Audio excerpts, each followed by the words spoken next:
Cigarette తాగడం, మద్యపానం ఆరోగ్యానికి హానికరం. మీ కుటుంబాన్ని మీరే రక్షించుకోండి. ఒక్కసారి ఆలోచించండి.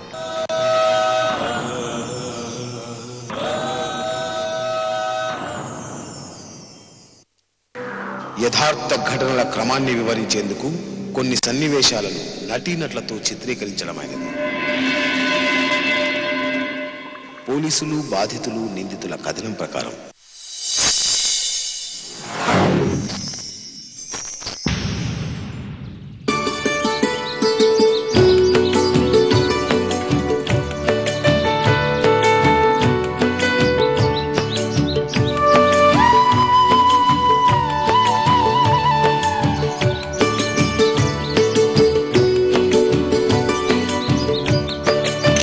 ఇతని పేరు గున్నాల, భార్య మసేనమ్మ. వీళ్ళు వ్యవసాయ కూలీలు. వీళ్ళకి ఇద్దరు అబ్బాయిలు, పళ్ళపు రాజు ఎలియాస్ చిన్న, రెండోవాడేమో శ్యామల రాజు. ఇద్దరు అమ్మాయిలు, లక్ష్మి, చిట్టి తల్లి.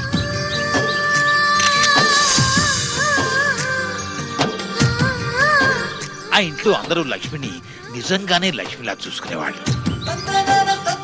ఎందుకంటే లక్ష్మి అంతటి నిరుపేద కుటుంబంలో పుట్టినా కూడా చదువుల్లో ఎంతో ముందుండేది. చిన్న కుటుంబం, చింతలేని కుటుంబం.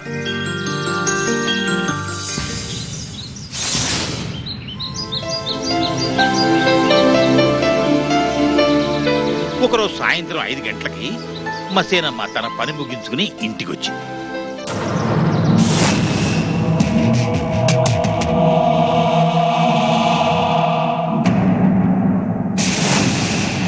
పెరట్లోకి వెళ్ళి అక్కడ దృశ్యాన్ని చూసి గుండెలు బాదుకుంటూ ఏడవటం మొదలుపెట్టింది. ఆ అరుపులకి ఇరుగు పొరుగు వాళ్ళు కూడా వచ్చారు. అక్కడ దృశ్యాన్ని చూసి వాళ్ళు కూడా బిగిసిపోయారు. పెరట్లో లక్ష్మి నిర్జీవంగా రక్తపు మడుగులో పడి ఉంది. లక్ష్మి, ఏమిటి ఈ ఘోరం, ఎవరు చేశారే అంటూ మసేనమ్మ కూడా ఏడుస్తుంటే చూసేవాళ్ళు కూడా కంట తడి పెట్టారు. విషయం తెలిసి తండ్రి గున్నారా, లక్ష్మి అన్న చిన్న, తమ్ముడు శామ్యూల్ రాజు పరుగు పరుగున అక్కడికి వచ్చారు. లక్ష్మిని ఆ స్థితిలో చూసి వాళ్ళ గుండెలు పగిలిపోయాయి.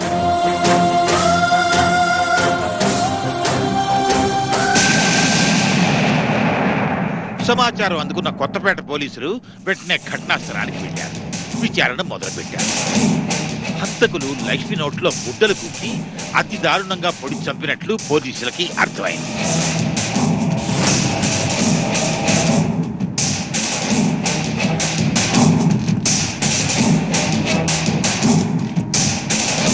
హత్య జరిగిన టైంలో హంతకుడికి లక్ష్మికి మధ్య తీవ్ర ఘర్షణ, పెనుగులాట కూడా జరిగినట్టు అర్థమైంది.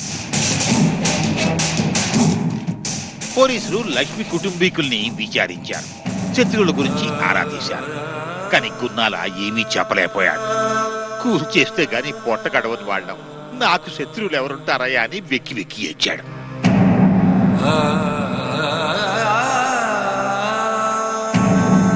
ఈలోగా మసేనమ్మకి ఏదో జ్ఞాపకం వచ్చింది. నా కూతుర్ని చంపే అవసరం ఎవరికుందో నాకు తెలదు కానండి, ఒకడు మాత్రం నా కూతుర్ని ప్రేమించు ప్రేమించు అని ఎంటపడేవాడండి అని. ఆ మాటల కుటుంబ సభ్యులంతా షాక్ అయ్యారు. పోలీసులు ఆ అబ్బాయి ఎవరు, ఎక్కడుంటాడు అని, ఈ ఈదిలోనే ఉంటాడండి అంటూ ఆమె జరిగిందంతా చెప్పింది. ఇతని పేరు సుబ్బారావు. 10 ఏళ్ల క్రితం కపిలేశ్వరం మండలం తాతపూడి నుంచి వచ్చి పెద్దపేటలో స్థిరపడ్డాడు. అతని కొడుకే ఈ వీర్రాజు. గున్నాల కుటుంబం ఉండేది కూడా పెద్దపేటలోనే. దాంతో గున్నాల పెద్ద కొడుకు చిన్నాకి వీర్రాజుకి దోస్తీ కుదిరింది. పొలం పనులకు వెళ్ళినా, సినిమాలకు వెళ్ళినా కలిసే వెళ్లేవాళ్ళు. ఖాళీ సమయాల్లో ఇద్దరు చిన్న ఇంట్లోనే ఉండేవాళ్ళు. చిన్న ఇంట్లో వాళ్ళు కూడా వీర్రాజుని తమ ఇంట్లో మనిషిగానే చూసుకునేవాళ్ళు. అతనితో అందరూ సరదాగా మాట్లాడేవాళ్ళు.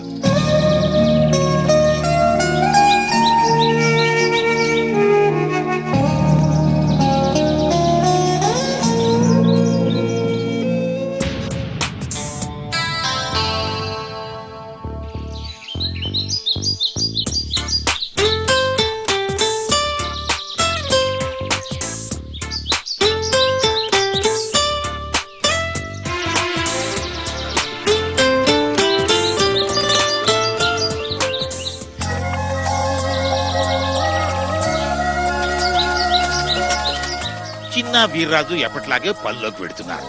ఖాళీ సమయాల్లో చిన్న ఇంట్లో సరదాగా గడుపుతున్నారు.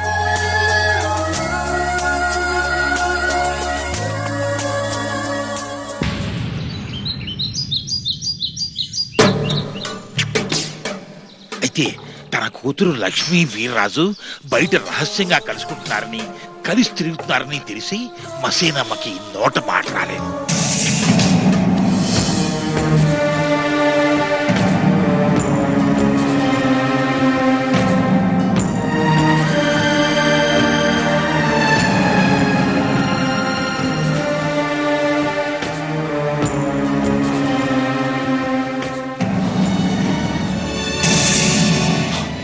కూతుర్ని చితక బాధింది.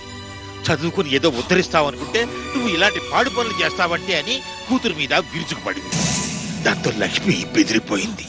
తన తప్పుని తెలుసుకుంది. ఇంకోసారి ఇలాంటి పని చేయనమ్మా అని ఒట్టేసింది.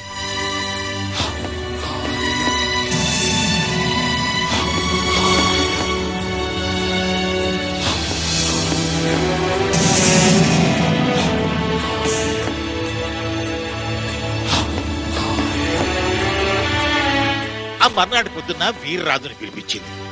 ఇంట్లో మనిషిలా చూసుకుంటే ఇలా చేస్తావా? ఈ విషయం చిన్నాకి వాళ్ళ నాన్నకి ఇంకా తెలియదు. తెలిస్తే నీ ప్రాణం తీసేస్తారు. ఇంకోసారి ఈ ఇంటి ఛాయలకు కూడా రాకు. చదువుకున్న పిల్ల జీవితాన్ని నాశనం చేయకు అంటూ అతన్ని చేతులెత్తి వేడుకుంది.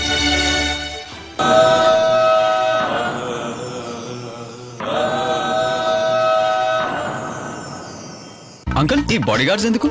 విఐపి సెక్యూరిటీ చాలా ఇంపార్టెంట్. తొలకరి చినుకులు కురిసే వేళ మధుర సౌందర్య మేఘమాలికల మనసుని దోచుకునే కళాంజలి వస్త్రాలు 40% వరకు తగ్గింపు ధరలకే మెన్స్, కిడ్స్, లేడీస్ వేర్ పై అందమైన ఈ ఆఫర్ జూన్ 14 నుంచి కుటుంబమంతటికి రమ్య రమణీయ వస్త్ర వేదిక కళాంజలి.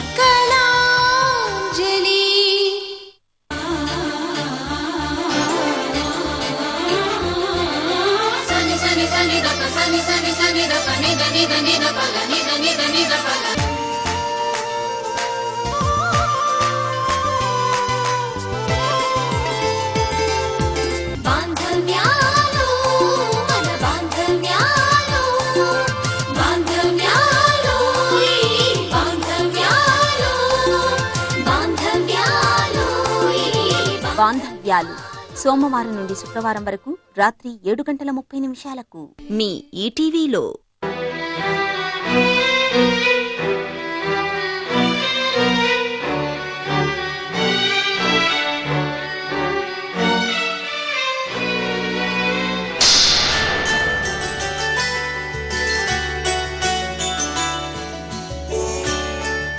శృంగారం తనువుల్ని ఏకం చేసే బంగారం, ఆలుమగల అన్యోన్యతకు ఆధారం, ఆరోగ్యానికి దివ్యౌషధం. రసరమ్యమైన ఈ రాసకేళిలో నేడు పురుషత్వమే పెద్ద ప్రశ్నార్థకమవుతోంది. స్తంభన వైఫల్యం, వాంఛలేని శరీరం, అంతులేని ఒత్తిడి, మొత్తంగా పురుష ప్రపంచానికి ఇప్పుడు పెను సవాల్. పటుత్వానికి పెనుముప్పులా పరిణమిస్తోన్న ఈ అవరోధాన్ని ఎలా అధిగమించాలి? మగసిరి చిక్కులకు అడ్డుకట్ట ఎలా వేయాలి? పురుషత్వానికి ఎదురవుతున్న సమస్యలకు పరిష్కార మార్గాలేంటి?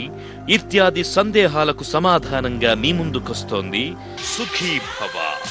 గురువారం మధ్యాహ్నం 3:30 గంటలకు మీ ఈటీవీ 2లో. ఈ కార్యక్రమాన్ని మీకు సహ సమర్పిస్తున్న వారు Paulomy Hospitals. Commitment to health.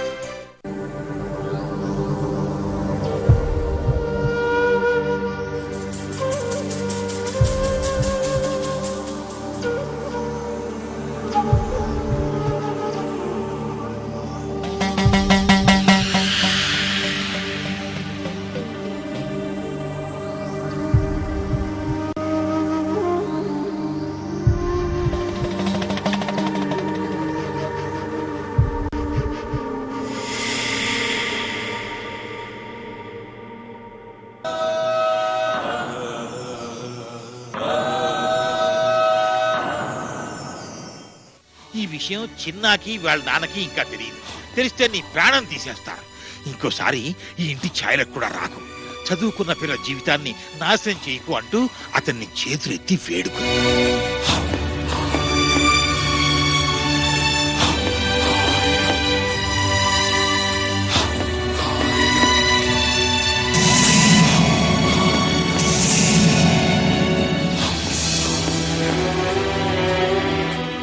ఆ తర్వాత లక్ష్మి అతనితో ఎప్పుడు మాట్లాడలేదని, అతను కూడా ఎప్పుడు మా ఇంటికి రాలేదు. ఇది ఒక్కటే అండి జరిగింది, అంతకు మించి ఏదీ లేదని. అయితే ఈ ఘోరం అతనే చేశాడో ఇంకెవరన్నా చేశారో మాకు తెలవదండి అంటూ మా సేనమ్మ ఏడుస్తూనే చెప్పింది.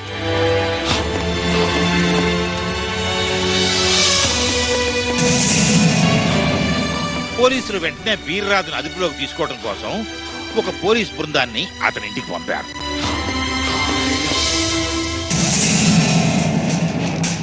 పోలీసులు వీర్రాజు ఇంటికి అయితే వెళ్లారు కానీ అతను ఇంట్లో లేడు, ఊరికెళ్ళాడు అని తెలిసింది.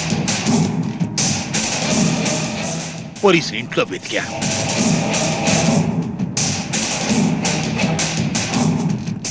రక్తం అంటిన వీర్రాజు చొక్కా వాళ్ళకి దొరికింది. దాంతో వీర్రాజే నిందితుడు అన్న విషయం పోలీసులకి అర్థమైపోయింది.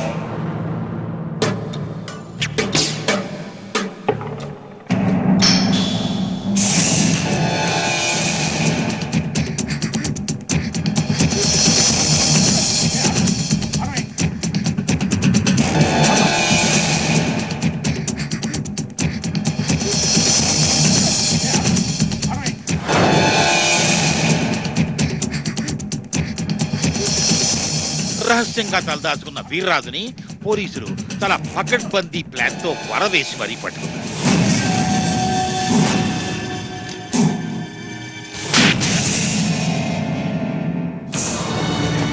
లక్ష్మి హత్యకి వీర్రాజే కారకుడు అని తెలుసుకున్న ఊరి జనము పెద్ద సంఖ్యలో కొత్తపేట పోలీస్ స్టేషన్ ని చుట్టుముట్టేశారు.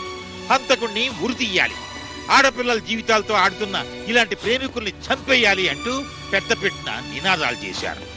ఈ మధ్యకాలంలో ప్రేమికుల రూపంలో తిరుగుతున్న హంతకులు అబలల్ని బలి తీసుకుంటున్న ఉదంతాలు పెరిగిపోవడంతో లక్ష్మి ఉదంతం తీవ్ర సంచలనాన్ని సృష్టించింది.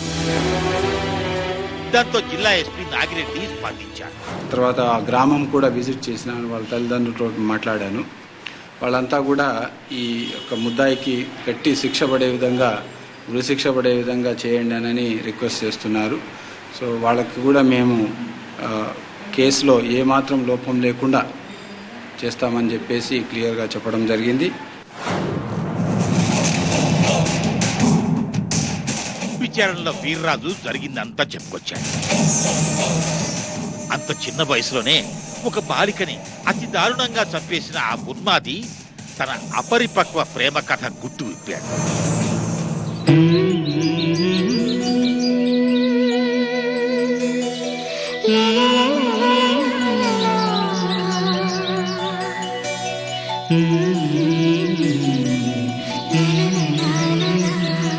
చిన్నాతో పాటు అతనింటికి వెళ్లే వీర్రాజుతో చిన్న కుటుంబ సభ్యులంతా చనువుగా ఉండేవాడు.